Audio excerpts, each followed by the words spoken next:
This is Gene Adam, former lead singer of Iced Earth. Be sure to subscribe to Podcast and Stone, and don't forget, join our community on social media. Metal lives. Ladies and gentlemen of the Iced Earth community, welcome to Podcast in Stone, the only podcast 100% dedicated to iced motherfucking Earth. It's a new year, 2020, and as always, every year, I am joined by the incomparable Chuck Hoskins. Chuck, it's a new year. It's a new decade. How are you, sir? Jason, what's up, my friend? I'm good. It's good to be back. I'm so excited for this year, man. Like, there's so much that is going to go on. There's so much to talk about in the Iced Earth umbrella. Man, like, so much has happened since we kind of had that break. So there's kind of a few things to catch up on. But yeah.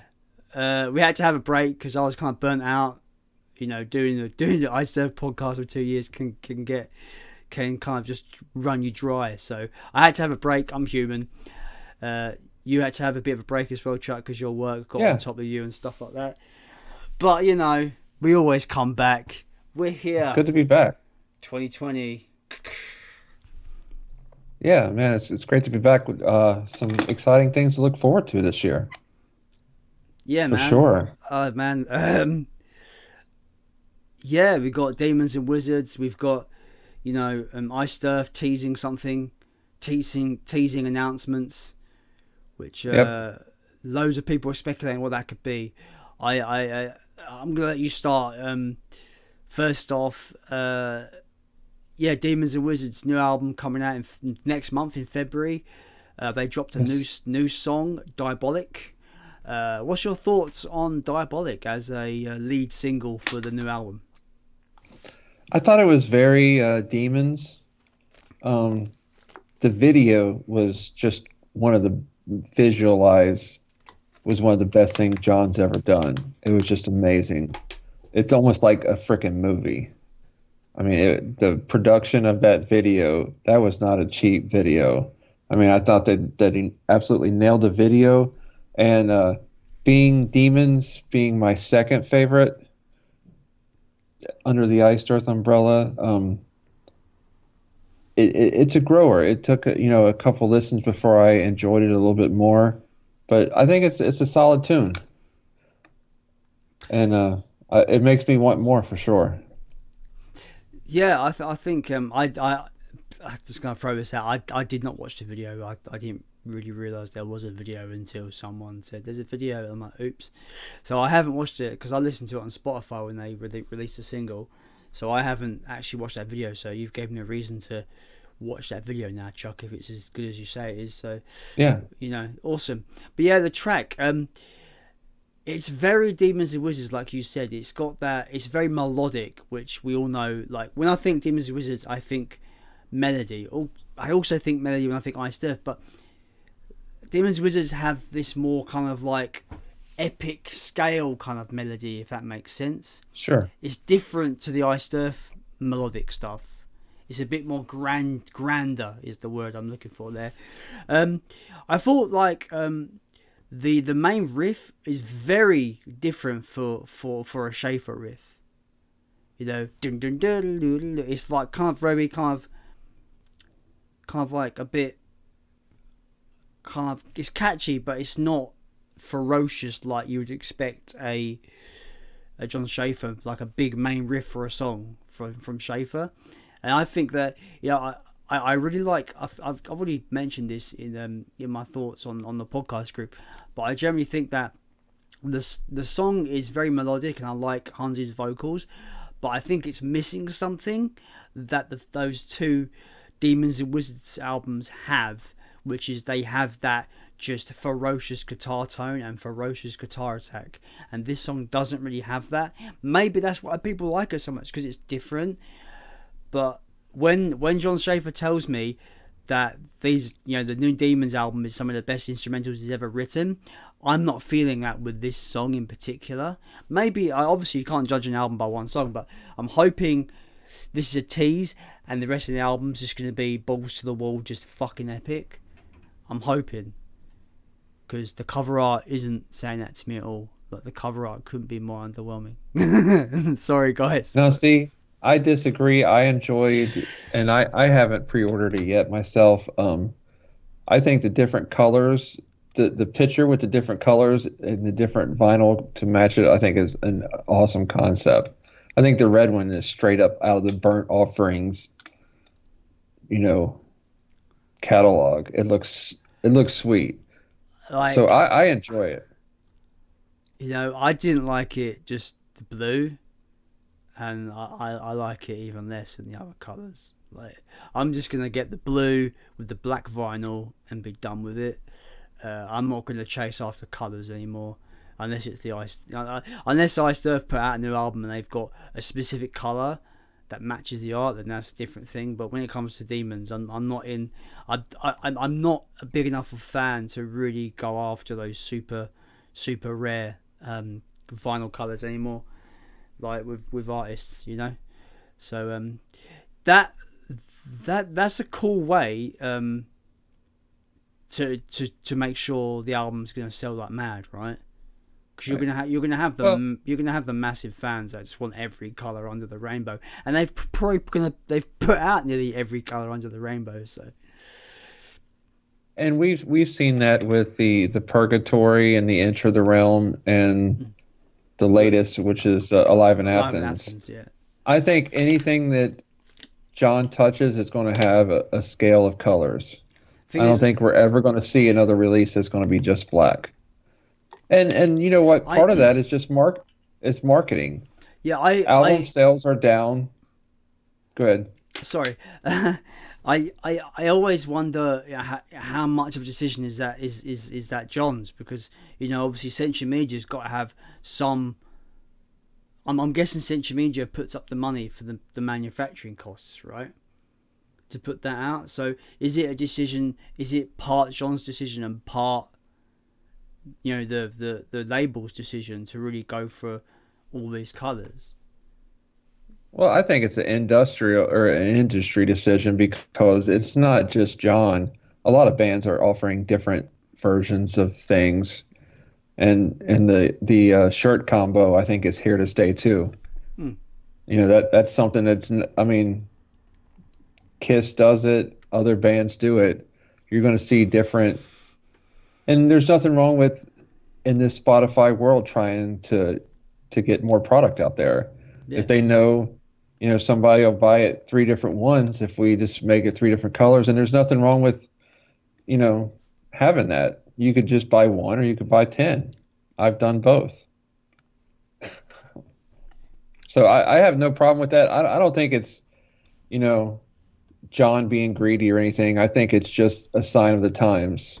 A lot of bands are going to offer different colors for incentives. And you know what? If you want to just get the basic CD for $12.99, get it. If you want to get a box set with a T-shirt and a flask and a picture of John signed for $100, that's great too. I like options. I love options. Yeah, I swear that is kind of good for the end user, for the customer. Like with me, I'm not saying it's a bad thing. I just think it's really funny where they've done nearly every color under the rainbow, and they've matched the cover color with it as well. So they've got like a cohesive kind of like red cover, red vinyl, blue cover, blue vinyl, I dig that. silver, grey cover, grey vinyl. Like even with me, if there's an album that I love, I'm gonna see if there's an alternative color to black first. I love colored vinyl, and if there isn't, I'm just gonna get the black, obviously. But yeah, I think it's a strong opening track. Getting back to that, it's a strong opening track. I just feel it's missing a bit of that intensity that the other songs from Demons and Wizards tend to have. But that could just be this could just be that odd song out. I mean, the rest of the album could be just balls to the wall heavy metal fucking ferocity. So it could be the fact that it might fit in John's great at storytelling, even if it's not a concept album. The album has the Demons albums flow very good. You know, Yeah, like definitely. Yeah, 100%. so. It's maybe you can't judge a book by just reading chapter 3. You know, maybe it's going to flow good, and maybe that's okay, these other songs are epic. This one's slow. This one's got an acoustic intro. This one's like seven-headed whore, but Hansi's got some kind of thing going on. You know, I'm not judging. Just I think it's going to flow well as far as storytelling and the ups and downs. And John is the absolute master of having an album have peaks and valleys. You know, Yeah. up here then down here, and He knows how to sequence an album. Like, you know, when we're talking about, you know, album, you know, track sequencing, that's one of the key things why I think Something Wicked This Way Comes is one of the best albums ever made. It's my favorite album ever, is because it has that, you know, what you said, peaks and troughs, where you have Burning Times busts in like a sledgehammer. Then you've got Melancholy, which is a bit soul. Disciples of the Light kicks in heavy again. Watching Over Me drops down again. Do you know what I mean? So yeah, track sequencing is very important. So I think we're in for the variety of life. I reckon, yeah.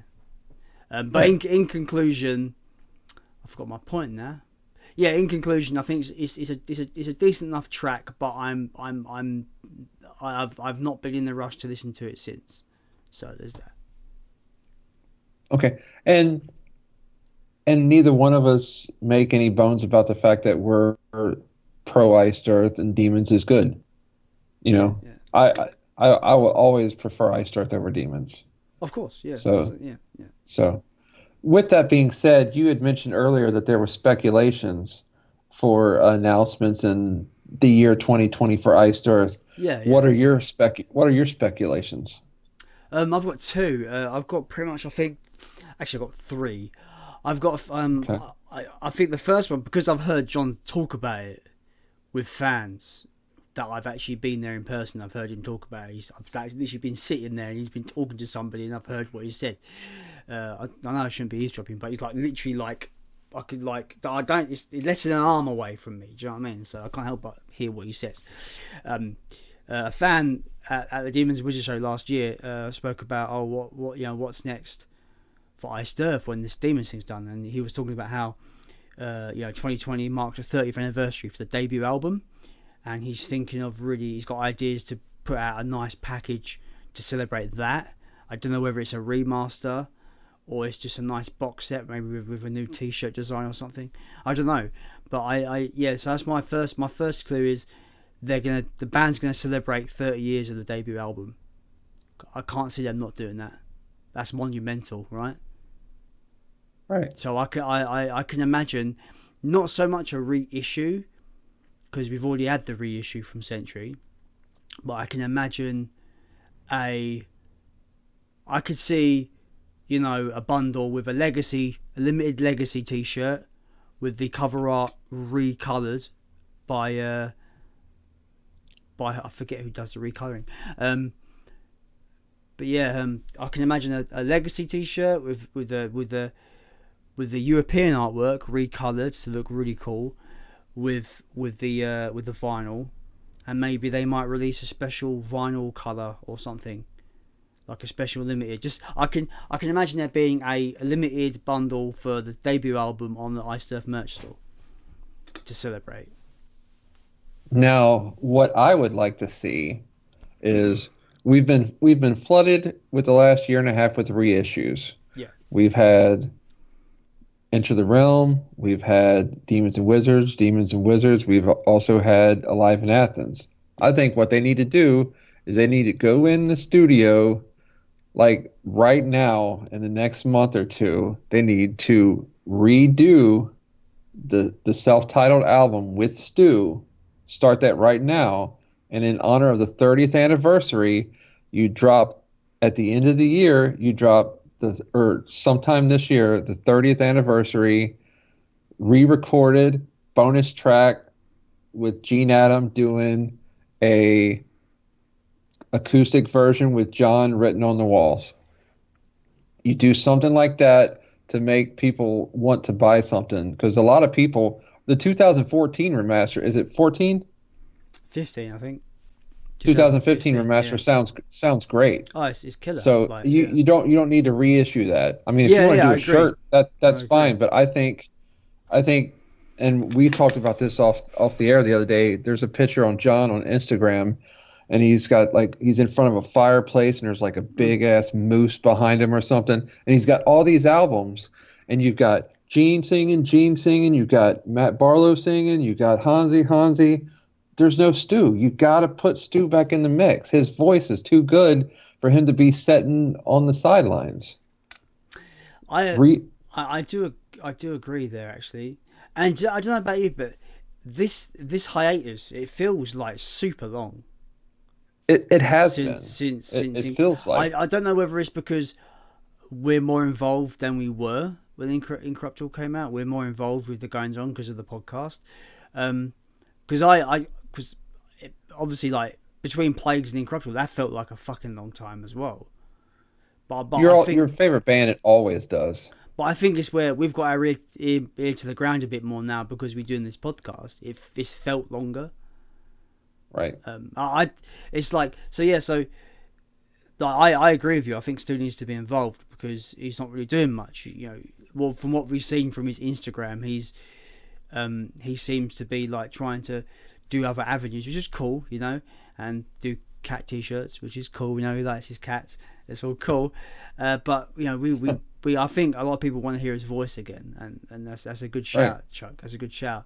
But yeah, I like I said, I think it's one of three things. I think it's either the 30th anniversary of his debut album, or they're going to announce that Night of the Storm Rider re-recording's coming, or they're announcing that a brand new studio album is coming in 2021, which it could be both. It could be. I think they're going to celebrate the 30th anniversary of debut album, no doubt, no matter what it is. I don't know what it may be. It could be, like I said, it could be a cool little bundle, but that's going to be celebrated no matter what.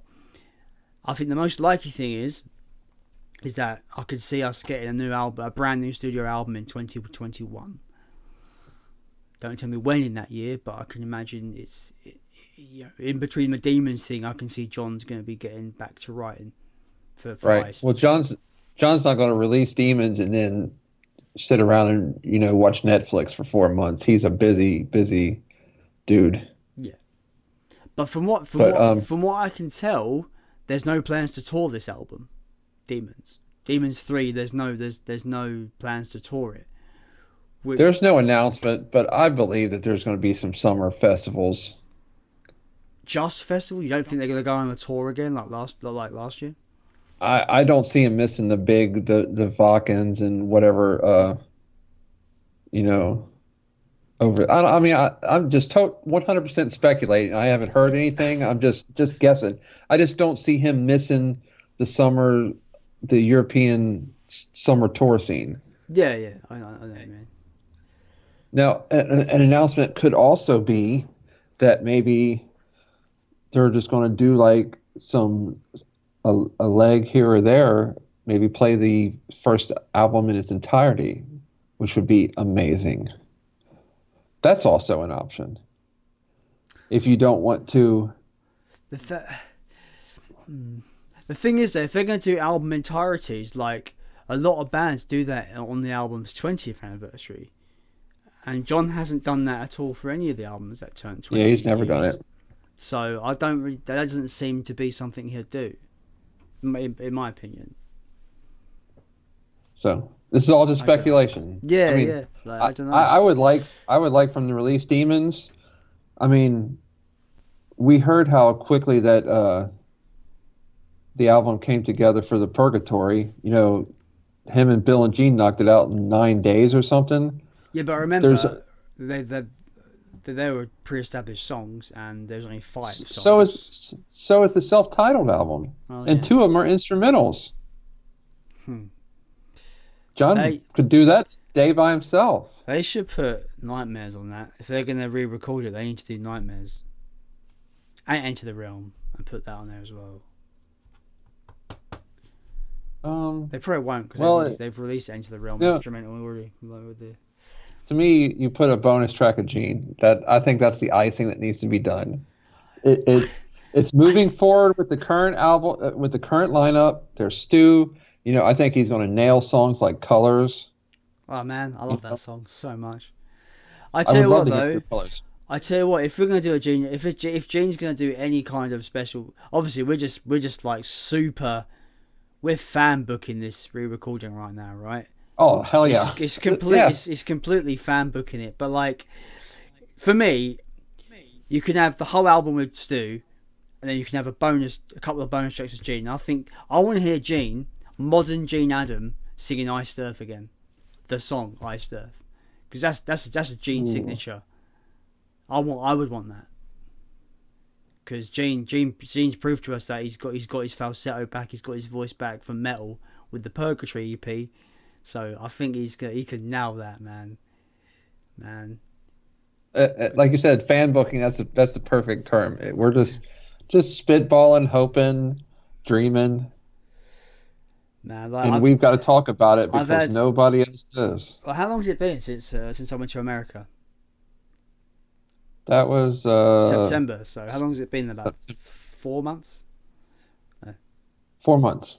It's been 4 months, and I haven't really listened to much Iced Earth in that time. I've had a break, so now I'm gearing up for more Iced Earth, man. Like if they're gonna announce a tour, if they're gonna announce a new album, I'm all for. I'm ready for more Iced Earth, man. Like I can't wait. I'm excited. Me too. I kind of took a vacation from it myself. I saw Maiden this summer and Kiss, and it kind of rejuvenated my love for those bands. So those I've been getting their vinyls and spending some time with them. But it's good to be back home in the Iced Earth umbrella. The Iced Earth circle, so to speak. So let's speculate some more and say that the band is writing and John would like to see a new album into the year, early next year. What direction are you wanting? A whole new direction, or are you wanting more? What would you like to see? Listen, I don't want to see Incorruptible 2. I don't want to see Plagues 2. I don't want to see Dystopia 2. I don't want to see Something Begins Where Comes 2. I don't want them to put out a safe album. Does that make sense? Sure. I want them to keep their sound, which they will, because it's John, and still be inventive.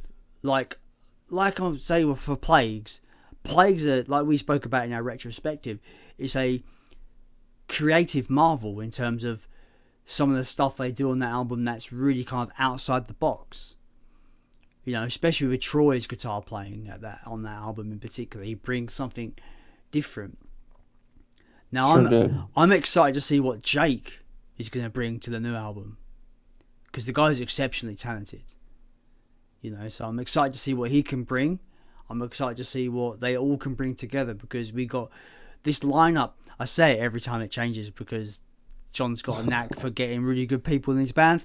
But this lineup, John, Stu, Jake, Luke, and Brent, like I couldn't think of a collection of just incredible musicians in one spot. Do you know what I mean? Obviously, you probably could, but I mean, but these guys are going to be writing together for the first time, sort of. I know Jake's probably. It'll be Jake will be able to bring. Yeah, I'm really excited. Even John said, Jake showed him some of his ideas, but it was too late for the Incorruptible album recording cycle. So, John's excited to see what he can bring next. So, I don't know. I kind of feel like John. I feel like John's ready for a new album. Obviously, I don't know that. Right. But I feel. I know I am. No, I am as well. But I feel like I can't imagine John. See, the thing is, I'm about to say something, but then I changed my mind because Demon's just done it. I was about to say I can't see John doing a tour with Iced Earth before a new album, but then again, Demons just did that, so. Right. But with Ice, Ice is his main thing, so he probably want to tour that new album. So I don't think we're going to be getting a big tour until the new album's out. We might get a mini warm-up leg, and just between you and me, or everyone here, they're probably just going to play like mainland Europe for that. It's inevitable, right? If they do a little, just play little Cincinnati. That's the only leg they need. Cincinnati, Ohio, please. Witherfall opening. Now who's fucking fan booking? Yeah, that's me. Oh god. So yeah, I hope we get some kind of announcement soon. You know, whether it be about the new album to come or it doing something with the 30th anniversary. I'm surprised you didn't wear your sweater today. That looks awesome, by the way. Yeah, it's in the wash at the moment. Like I wore it like across the holidays, like, and didn't even wash it. I wore it like consecutively over Christmas time and over the holidays, like, you know, at work, you know, at home. Yeah, it's had its wear, so it needs a wash. So yeah. So anyway, people that was wondering where we've been, we took a little time off. You know, it's good to be back. We've got some more retrospectives this year. We've got some great interviews in the works. Some first timers that we're working on. We're gonna do some retrospectives on Witherfall. We still got Ashes to do. We've still got Sons of Liberty. Sons of Liberty, thank you. And we're still going to do a few other things this year. So we've got a lot of things to go forward. We got some other cool topics that we're kind of like some top lists and stuff that we're going to kind of keep things cool. And we love talking about Iced Earth, and anybody listening to this obviously likes listening to it. So I would too. I love hearing people talk about Iced Earth. So, and speaking of that, saying that with people listening, thank you for everybody that the new subscribers that subscribed over our break. We wasn't expecting any growth over that time, but we grew like, you know, a good 30 odd subscribers. So thank you everyone who subscribed over the holiday period and stuff like that. It's been great. And everybody on the podcast group, thanks for keeping everything, you know, keeping it active and keep pumping out discussions. It's all fun, man. Like almost every day somebody's saying what if, or, you know, what's your favorite, or it's so cool. It's everything I wanted in a Facebook group. Yeah, and I just wanted to like talk about our collections, Chuck, a little bit. I don't know about you, but I've kind of like come to the end, I think, of collecting for Iced Earth. It's that I'm at that point now where I look at my collection. It's like literally like right here. You can't see it on camera, but it's like right here. I've moved it so it's right near the computer. So it's right here. I look at it and I've got just all these, you know, CDs that I've collected, duplicates and different pressings and stuff. And they're all in like these little CD sleeve bags. I'm just like, there's not really anything else I want aside from some odd reissues here and there. Do you know what I mean? Like, well, and that's not that I've lost the love of collecting. I just have everything. I'm not bragging. I'm not bragging. I actually downloaded, or I downsized my vinyl collection. So I'm not going to collect the different colors anymore. But like you, I put actually my CDs away because I don't listen to CDs anymore. Yeah. I have burnt CDRs in my car that I have when I drive for listening to all the albums, but because I don't like to scratch up my original copies. But I don't listen to them. I never listen to them. I kind of got them in a box away because I only listen to records now. So collection, I mean, and I know there's a lot of people that don't have everything. So, you know, by all means, people still collect physical media. And I'm sure there's still going to be, there's still the non-Century Media stuff that Century Media bought. The framing and the, you know, the Crucible and stuff that is going to be released, I'm sure. And that's only a good thing, right? Because those are getting more difficult and more not. I wouldn't say difficult. They do come up. They're just so online, costly. But that's the problem, mate. Especially Glorious Burden is the worst offender for that.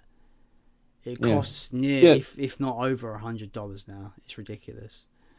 You shouldn't have to spend $100 on framing or Glorious for vinyl. You shouldn't. Yeah. It should be out. So, I mean, they don't have to do a whole 50 colors, but it should be readily available in Century Media. See, I'm probably going to buy those reissues as well. I'm sure I will too. Well, they'll be remastered though. I think probably. Well, they have to. Imagine they don't, because they've already got vinyl masters because they've come out on vinyl before. So yeah, I don't know, but if Glorious Burden sounds any half as good as what it does on the original press, then it's gonna sound fucking massive. That's still the best sounding Iced Earth vinyl they've put out. It sounds incredible, man. I know I've gone on about that album and how it sounds. It to me is the measure is the standard bearer for all my vinyl collection because it sounds incredible. And hopefully they can keep that high tier of sound quality on the reissue. Yeah, because it's. I agree. Awesome. Okay, well, this was a nice catch up, sir. And our next episode is going to be Ashes, Well of Souls. Yeah. Yeah, let's do it. Well of Souls. I look forward to it. We were supposed to do it a couple months ago, and I had listened to it for like 2 weeks straight, and I was all into it and excited, and then I have to start listening to it again. Sorry about that. I got busy too. I enjoyed some family time, so it's got to stay fun, or else what's the purpose of doing it? So. John could take some time off. We can take a couple months too. So that's all I got, Jason.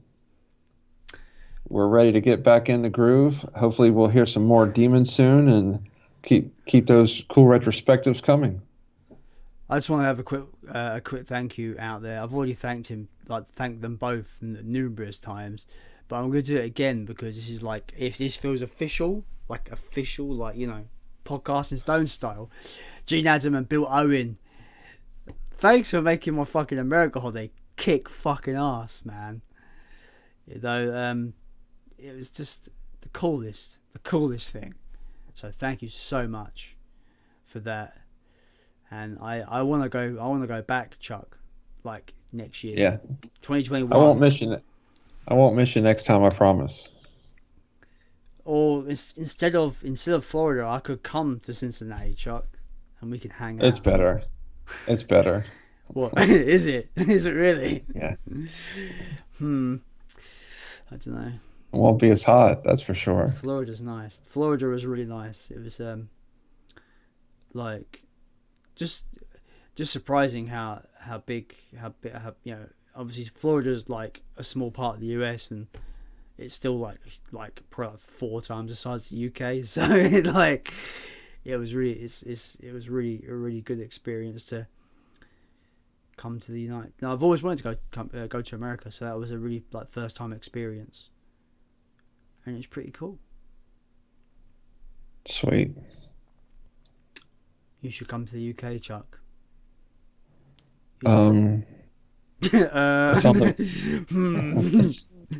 It's on the list. It's on my to-do list. Is it expensive to come to the UK from America?